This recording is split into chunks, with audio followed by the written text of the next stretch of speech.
A paz do Senhor, povo de Deus, vocês vão ficar agora com um lindo testemunho da missionária Ana, uma missionária que já esteve fazendo a obra junto com os índios lá no Amazonas, fez uma obra ali, Deus a chamou e foi algo lindo. Vocês vão ficar aí com o testemunho dela de conversão, testemunho de como ela conheceu Jesus, e o testemunho também de como ela se ingressou nessa chamada, nessa missão. Deus abençoe todos vocês.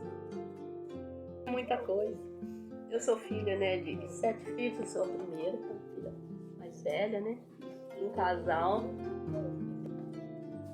Aí meu pai, quando morava nesse período de fazer pena, ele estava muito bem de vida financeira. Aí perdeu tudo de uma hora para outra. Com mudança política, entrou que tal de Figueiredo, o presidente de Figueiredo, houve um reboliço lá na área econômica. E aí aqueles amigos dele que tinham comprava sítio, fazenda, gado, não sei o quê. E meu pai era avalista. Aí esse pessoal não pode pagar essas dívidas. Aí meu pai foi vendendo tudo que tinha para pagar a dívida dos outros e ele não ficar com o nome sujo. Porque ele tinha essa preocupação com o nome. Aí beleza. E ficamos sem nada, fomos parar em Belo Horizonte. Naquela dificuldade, a gente não sabia o que era favela, não sabia o que era isso, a gente só via falar de revista, em revista que você via, essas notícias, mas a gente não sabia de mais nada. Fomos morar na favela. E meu pai foi trabalhar de faxineiro, minha mãe foi trabalhar. Que ela primeiro? Ela começou lavando roupa pra fora, foi parar nesse ponto. Quem usava aqueles patacas assim de ouro, aqui, ó, esse colarzão de salto alto que vinha lá do Rio Grande do Sul. Roupa de miss. Aí ela arrumou um emprego tomando conta de uma senhora idosa no centro da cidade. Aí ele começou a trabalhar cuidando. Depois disso ela mudou de serviço para costureira, que ela costurava um pouquinho. E ficou costureira, ficou o resto da vida. Uma brilhante costureira. Todo tipo de costura, de alta costura, ela sabia fazer. Meu primeiro empreguinho foi numa creche espírita, tomando conta de 25 crianças, ajudando. Eu estava com 16 anos. Na verdade, acho que eu nem sabia se aquilo era espírita. Era uma escola que tinha. E fiquei ali 6 meses, depois trabalhei na Santa Casa. Uma amiga de colégio meu, que era enfermeira, quis me ajudar, me orientando a ser secretária de médico. Aí fui. Aí nessas alturas as aflições eram tão grandes, minhas colegas de escola me orientavam em centro espírita, a receber paz para minha vida melhorar. E eu, boba, inocente, comecei a seguir orientação de colega, mas eu ia na missa todo domingo. Chegava lá, o padre rezava a missa na língua dele, aquela língua de latim do passado. Eu não entendia nada, voltava para casa do mesmo jeito. E as angústias aumentando e as brigas dentro de casa só cada vez pior. Foi passando. Aí chegou a época do vestibular. Fiz o vestibular, passei. E minha mãe, quando eu contei para ela, toda alegrinha, mãe, eu passei no vestibular. Ela olhou com aquele vídeo dele, passou. Que jeito, não estudou. Sabe? Aquele desprezo. Eu fiz vestibular para licenciatura em comunicação visual na época. Do meu outro talento na área de artes. E aí comecei a estudar e aquele mal-estar continuando, eu sempre nesse centro espírita nada melhorando. E cada centro que eu ia, eles falavam que eu era médium forte, que eu tinha que desenvolver, mas eu sempre tinha dúvida, porque cada centro que eu ia era um santo diferente que eu tinha que trabalhar para ele. Naquele eu já não ia mais, quando no outro centro que eu ia era outro santo, já falava que eu tinha que trabalhar para ele. Aqui foi criando uma interrogação na minha cabeça.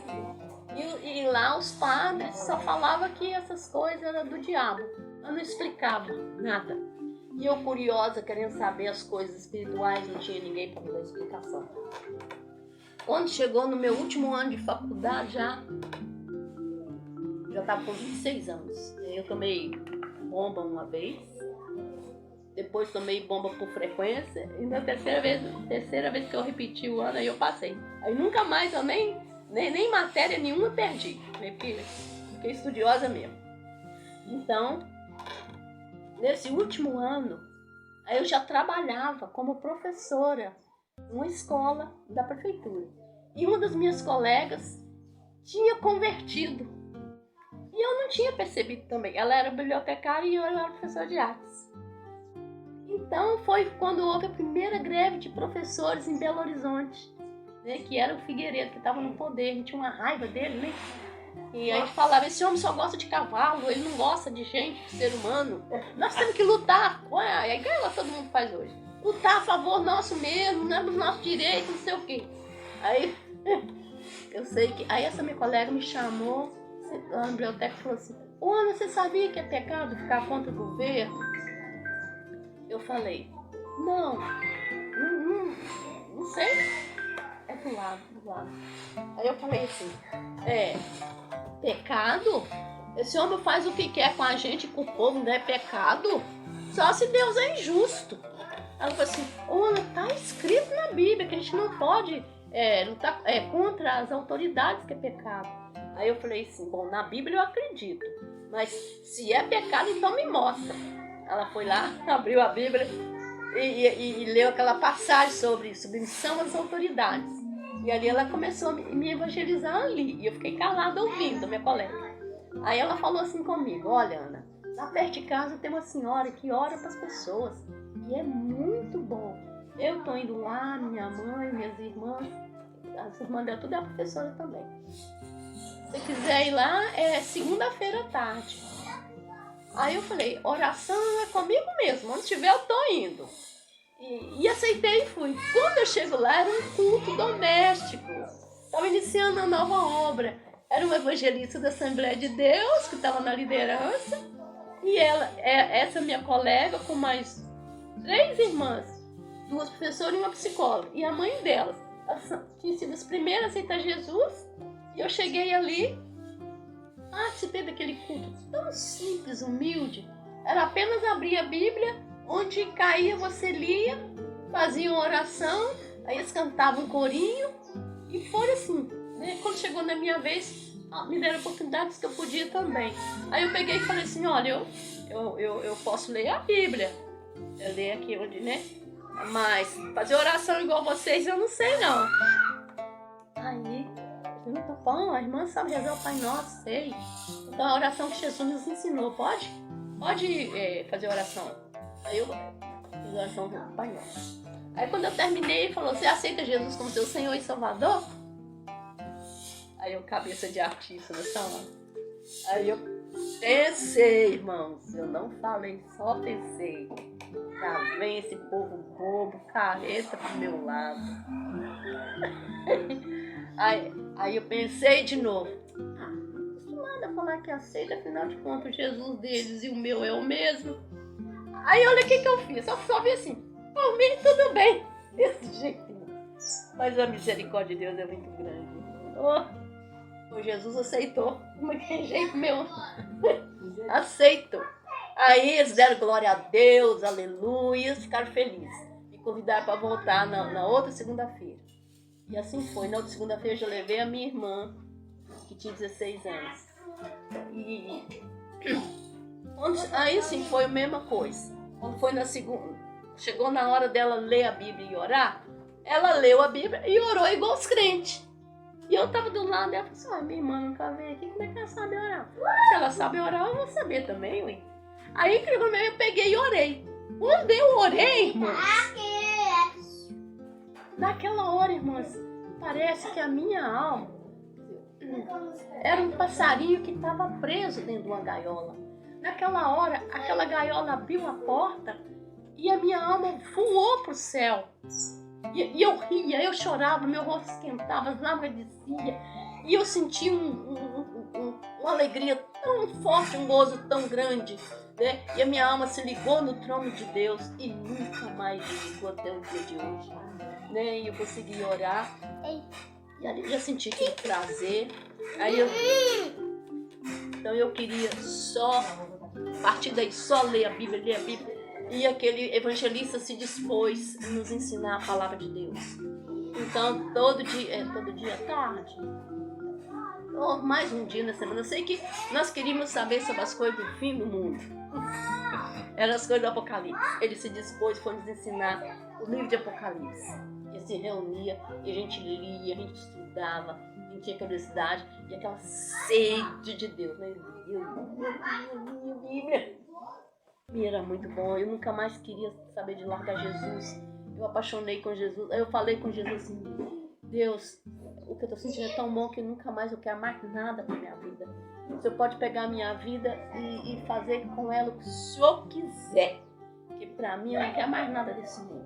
Só quero ficar com as coisas do Senhor. E ali Deus aceitou a minha palavra, mesmo sem saber o que tá falando.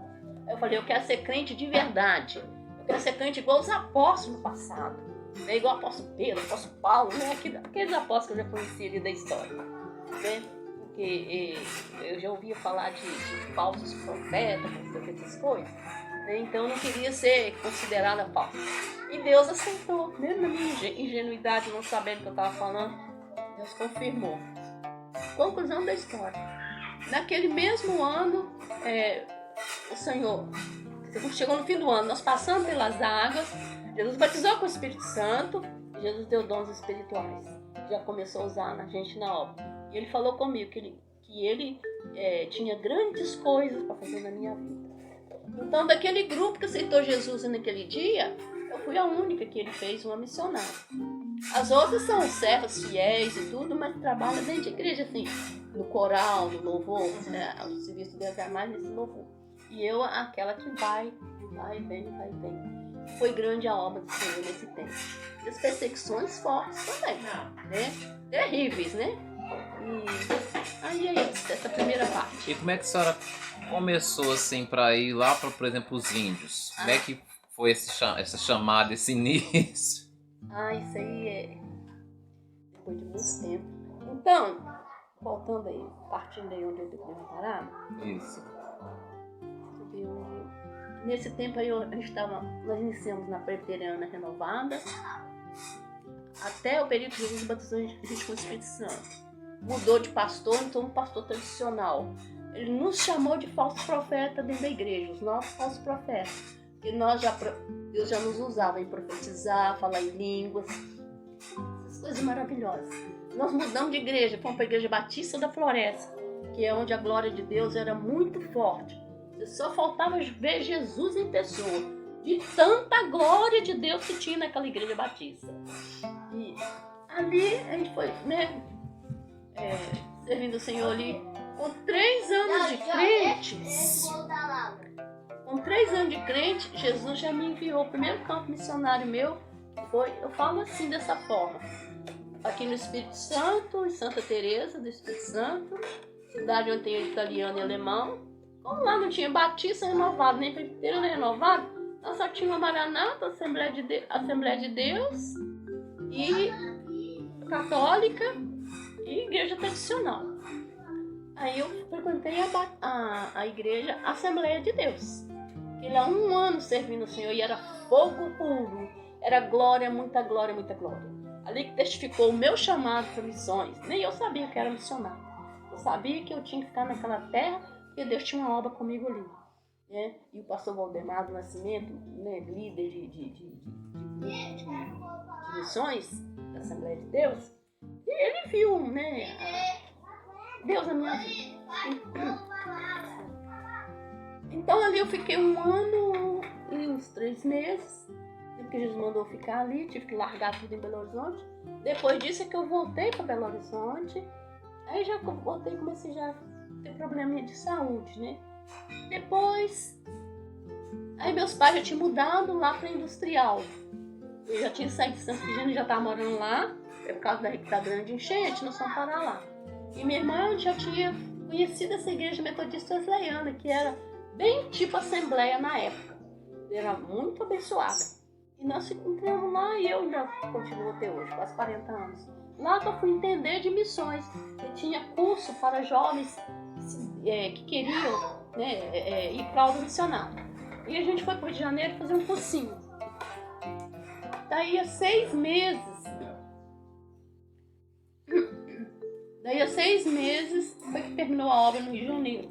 A gente ganhou muita alma para Jesus. Era um trabalho em equipe, com um grupo de jovens, liderado pelo pastor, né? Pastores responsáveis. Nós ganhamos muita alma para Jesus nesses 6 meses. Voltei bastante doente para Belo Horizonte. E aí eu já voltei consciente que eu era missionária. Então, aí o pastor da época, cá em Belo Horizonte, disse: "Não, agora você não vai voltar para a obra de missões, não. Você vai ficar quieta um pouco na igreja para descansar." Foi onde eu fui mexer com a saúde, passar por cirurgia, né? E depois disso, aí eu fui para o seminário estudar, fazer seminário, e fiquei 4 anos fazendo seminário. Depois que eu terminei o seminário, me puseram para ser professora do seminário. E depois eu dei várias matérias, né, do currículo na época. E depois disso é que veio meu chamado para a área indígena, que foi por volta de 2003. É uma coisa que eu nunca esperava na minha vida também, né? E foi outra grande surpresa quando eu fui visitar uma das nossas missionárias. Estava trabalhando na Casa do Índio em Belo Horizonte, em um bairro lá, e me chamou para conhecer a obra. Eu fui lá, quando eu entrei naquela Casa do Índio, o Senhor já me tomou no poder mesmo. Eu ajoelhei na hora, glorificando aquele poder todo tremendo. Aí, quando eu levantei do chão, irmãos, eu senti assim que eu tinha nascido no mundo espiritual indígena. E tudo que eu olhava assim, coisas de índio, eu senti aquele amor muito forte. Aí os irmãos que ali estavam, viram, né, aquela presença de Deus, me convidaram para trabalhar na Casa do Índio e foi me observando. Aí já começaram a ir nos pataxós, já me levaram, eu comecei a ajudar lá, trabalho com criança, e fui lá nos pataxós por durante um semestre mais ou menos, umas 3 horas retirada de Belo Horizonte. Depois disso que foi que eu conheci um indígena do Amazonas. Ele veio para estudar em Belo Horizonte, ficou nessa Casa do Índio. Ele me conheceu lá e Deus mostrou para ele que Deus tinha uma obra comigo lá. E ele conversou comigo: "Você acredita que Deus fala com a gente?" Eu falei: "Acredito." Porque esse índio nem sabia falar direito português. Do jeito que ele estava tentando falar comigo assim, a gente foi entendendo. "A senhora acredita que Deus fala com o homem?" Eu acredito. "Acredita mesmo?" Acredito. "Então eu vou te contar. Ontem, quando eu dobrei o joelho para orar para dormir, veio o anjo do Senhor e falou comigo para te falar. Ele tem uma obra com você e com o meu povo lá no Amazonas. Você vai? Lá na minha tribo. Você vai?" Eu falei: "Vou sim, ué, claro que eu vou." Aí ele falou: "Amém." E aí ficamos amigos, né? Eu não ia lá na Casa do Índio todo dia, não. Ele ficava ligando comigo e tal. E era de Deus mesmo, irmãos. Então eu entrei no jejum da oração durante 6 meses. Daí, há 6 meses, ele me convidou para ir pregar lá na comunidade dele, num congresso de jovens indígenas. Então, assim, Deus abriu as portas tudo e eu fui para lá. Eu estava até olhando para outro lugar no norte do Brasil, mas o projeto de Deus era esse, Capuz de Cunas. Fui, aí entra outras experiências muito fortes, a do avião descendo, do barquinho, entrar no rio, viajar de noite naquela canoinha no rio acima. Chegamos lá na aldeia 9 horas da noite, naquela escuridão, só estrela. É muita coragem. Irmão, é sobrenatural. É. Vou te falar, nem é coragem, é sobrenatural. Eu já contei essa história pra vocês. Não. É o poder de Deus mesmo. O poder você vai ver agora que eu vou falar. Aí, quando eu cheguei lá na tal da cidade de São Paulo de Olivença, né, cheguei de avião, né, que lá tem aeroporto. Os 3 jovens indígenas estavam me esperando e uma senhora com uma menina indígena me esperando. Como é que eu desligo? Tem 2 botões aí do lado. Então, aí quando eu desci, eles me receberam aquele amor e carinho. Eles tinham arrumado um carro, uma caminhonete velha, caindo nos pedaços. Era o táxi que eles arrumaram para me buscar no aeroporto. Aí descemos, a cidade era alta, descemos e falou: "Agora nós vamos pro posto, tem um barco lá te esperando pra gente ir pra aldeia." Ah, tá. Aí chegamos, quando eu chego lá, o tal do porto deles não era nada do que eu conhecia, né? Era uma ribanceira com uns pedaços de pau assim, até chegar lá embaixo na beira do rio. E eu olhei aquilo lá, assim, já meio desconfiada, e tinha lá como é que chama aquela tábua que fica por cima da água, assim, tipo balsa, né? E um monte de canoinha amarrado ali, né? Aí nós descemos lá e aí ele falou assim, essa aqui é a nossa canoa, o nosso barco. Aí eu olhei para aquela canoa, aquele rio monstruoso. Aí nesta hora eu segurei, respirei fundo, olhei para o céu, falei assim, ó Jesus, é hoje que eu vou morrer. Aí eu pensei, eu não posso fazer cara feia aqui com esses índios, porque eu sou um missionário, eu tenho que transmitir coragem para os outros. Aí tornei a olhar para o céu e lembrei, não, o Senhor tem muita promessa na minha vida, eu não vou morrer hoje não. Aí nisso aquele jovem indígena olha para mim e fala assim, ô Ana, não precisa ficar com medo não, você vai gostar de andar aqui na canoa? Vem, aqui o meio da canoa é para você. Eu entendi que o meio da canoa era a melhor parte da canoa. Aí eu falei, posso vestir meu colete salva-vida? Pode! Um pedacinho de coisa não valia nada no rio daquele, sabe? Caiu no rio daquele ali, não tem chance não, irmãos. Aí tudo bem, vesti, entrei lá dentro, sentei. E a água assim, irmão, um palmo de distância assim, da onde eu tava. Ó, por exemplo, a água tá aqui, a canoa. Deixa eu ver como é que eu falo. Aqui, ó, a canoa tá aqui, um palmo distante aqui, ó, a água, de onde a gente estava. Entramos naquela canoa e fomos pro rio acima, né? Eram por volta de 5:30 da tarde. E eles falavam, é ali, é pertinho, vamos. E eu comecei a conversar com aquele jovem indígena, olhando o rosto dele para não olhar assim pro lado, para não ver a água, de tanto medo que eu tava. Aí eu fui conversando com ele, conversando. Daí 1 hora, mais ou menos, eu já não tinha assunto mais. Aí eu já não tinha mais assunto e aí eu fiquei quietinha. Aí já estava escuro, já o céu já ficando estrelado e tudo. Teve um momento que ele ficou em pé naquela tábua que você senta e canta, hoje o meu milagre vai chegar. Eu vou crer, não vou duvidar. Ele cantando essa música. Nisso que ele estava cantando essa música, e eu deitada em cima da minha malha olhando pro céu, aí parece que Deus abriu uma cortina aqui na minha mente e falou assim comigo, minha filha, você não está dentro de uma canoa, você está dentro das minhas mãos. É como se eu visse a mão de Deus fazendo assim, ó, né? Tipo uma canoa assim, ó. E falou comigo assim, a vida não é como você pensa, não é do seu jeito, a vida é do meu jeito.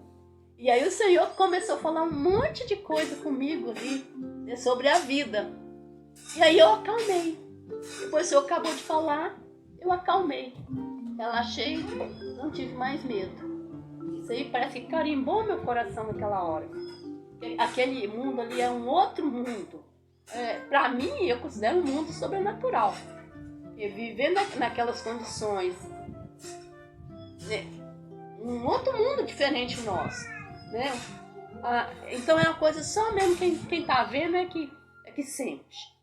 E viajamos naquela escuridão, por 3 vezes a gasolina do motorzinho acabou naquela escuridão, e naquela escuridão a gente tentando colocar a gasolina no motorzinho e fomos. Até quando foi por volta de 9 horas da noite, a gente estava chegando na aldeia.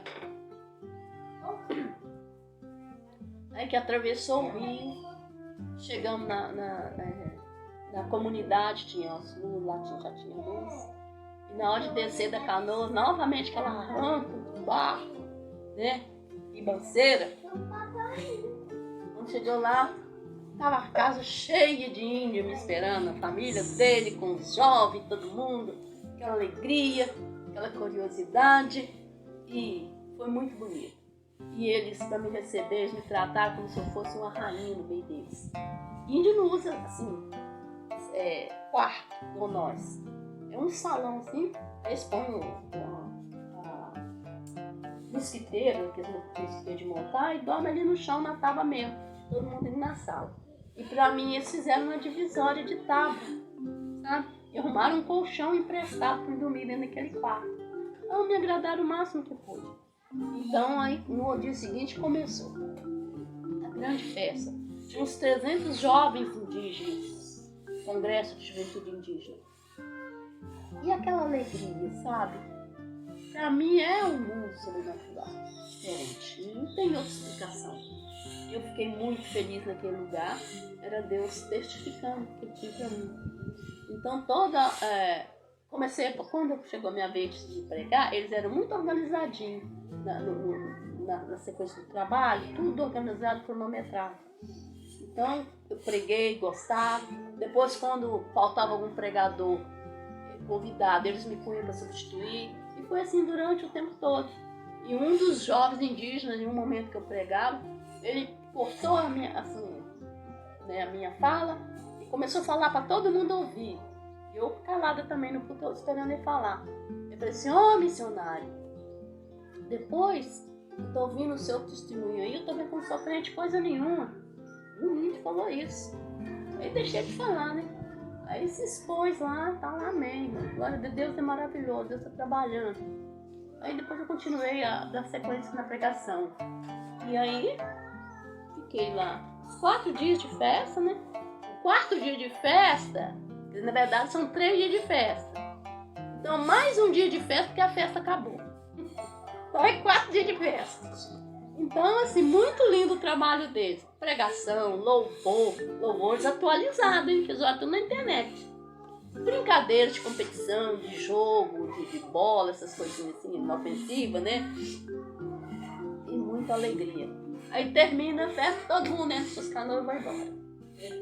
E aí, fiquei uma semana lá, e o pai desse jovem me levou de volta para a cidade. Embarcamos de madrugada também num barquinho que passava lá para levar a gente na cidade. E na cidade de São Paulo de Olivença peguei um barco grande que ia para Tabatinga. Foi onde começa outra parte da minha história com os índios Ticuna. Fui para Tabatinga para conhecer a minha igreja lá. O pastor me recebeu muito bem, fiquei hospedado na casa dele e tal. E aí ele falou dos projetos de trabalhar com os índios Ticuna. Só que lá na casa do pastor, na primeira semana, eu acordava de madrugada, 3 madrugadas eu acordei, com a fogueira no meu peito assim, e a voz de Deus falando comigo audível, assim, Ticuna, Ticuna, Ticuna. Então eu entendi que não era para eu sair daquela cidade, que Deus tinha obra comigo ali também. E ali eu fiquei, daí um mês, fiquei na casa, passou um mês, daí um mês eu aluguei um apartamentinho lá no kitnet e comecei fiquei trabalhando com o pastor ali na igreja até chegar o índio que estava no Rio de Janeiro se preparando como pastor, até ele chegar e apresentar o seu projeto. Foi onde eu tomei conhecimento e ele também tomou conhecimento que eu estava naquela terra que eu precisava trabalhar com eles, e é onde Deus abriu as portas e fui trabalhar com ele lá na aldeia. Não tinha nada, era só mato, terreno deles, é claro, né? E começamos, eu trabalhando com as crianças, e as crianças gostando muito do meu trabalho, e por causa disso, as crianças, as mães eram obrigadas a levar eles para a igreja, e as mães ficavam com o pastor indígena lá, num espaço, e eu no outro espaço com as crianças. Eles foram aceitando Jesus. Então foi assim que Deus me usou, até que a igreja ficou construída. Eu sei que quando eu vim embora, depois de 9 anos e meio, 5 meses, tinha 176 membros. Aí eu vim embora, que eu senti que meu tempo acabou. É isso. Glória a Deus. Deixa então uma mensagem final aí, irmão, para todas as pessoas que estão aí, vão assistir, né, que eu tô gravando esse vídeo agora. Deixa uma mensagem para quem quer ser missionário, vamos dar um exemplo, né? Bom, primeiro você tem que ser chamado por Deus. Exatamente. É isso aí. Missões É Deus que escolhe a gente. Não é você que admira, acha lindo, faz o projeto, conta própria. Não vai. Isso não dá certo. Então, se Deus tem um chamado, Ele vai falar com você, Ele vai testificar, Ele vai te preparar. E tem um preparo. Eu passei por um preparo, né? No meu caso, eu já era professora formada. Eu já estava aposentada, né? Trabalhei na área de artes em escola, né? A vida toda. E depois, nesse período aí que eu fui trabalhar com o índio ama arte. Você dá uma atividade para ele, né? Incluído com arte, eles gostam, sente bem. No caso lá, as crianças não sabiam usar lápis de cor, nem giz de cera, eles não conheciam esse trabalho. Então, isso foi uma novidade para eles. Mas, então, você tem que ter preparo para alguma coisa. Ou nessa área indígena. Ou na saúde, ou na ação social, né? Ou no magistério, na educação. Né? Então, isso é básico lá para índio e muito necessário. Então, tem que ter, igual eu já falei, o chamado, o preparo por Deus e Deus abrir as portas. E na hora certa. E muita oração e jejum. Porque é vida de apóstolo Paulo. Viu? A gente sofre o que os apóstolos sofreram. Um pouco diferente do deles hoje. Meu sofrimento é diferente, mas não deixa de sofrer. Então, por isso tem que ter o chamado para poder aguentar. Porque quando Deus te chama, Ele te garante, Ele te dá uma graça, que é um revestimento para essa finalidade. Né? Então é isso. É passar num rio daquele, de noite, no escuro. Um rio monstruoso, irmão. Aleluia, Jesus. Glória a Deus. Não é a gente que passa dentro da mão de Deus. Não tem lógica, irmão. Aquilo é rio que tem jacarés monstruosos, que tem cobras, anacondas perigosas, assim, monstruosas, de grandes. Se você esbarrar na canoinha, a canoa vira. É só Deus mesmo. Só Deus. Não tem outra palavra. E a gente passa feliz, sorrindo, se nada estivesse acontecendo. Mas é porque Jesus está no barco. Jesus está dentro da canoa. Por isso não acontece nada. Aleluia. E é isso que é missões para mim.